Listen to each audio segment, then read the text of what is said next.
trabaho nga among giadto. Then on call ra sad ni siya nga trabaho no as dishwasher. So tanang mga plato nga gigamit sa kanang naay event na siya mong gipanghugasan. So kanitanan mga baso ni siya lahi-lahi nig mga color kay lahi-lahi style ang mga baso ana niya nga naa sa sulod.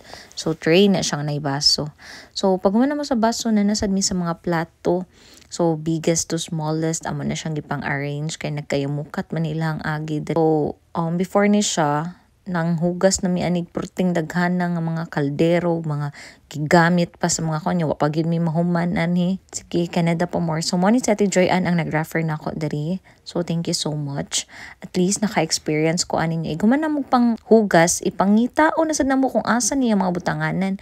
So, mo na ni siya almost done na mi kay alas 8 na, no? So, magdali biya jud tag-uli, labi nagdulang oras. So, anyways, this is my first job diri sa Canada and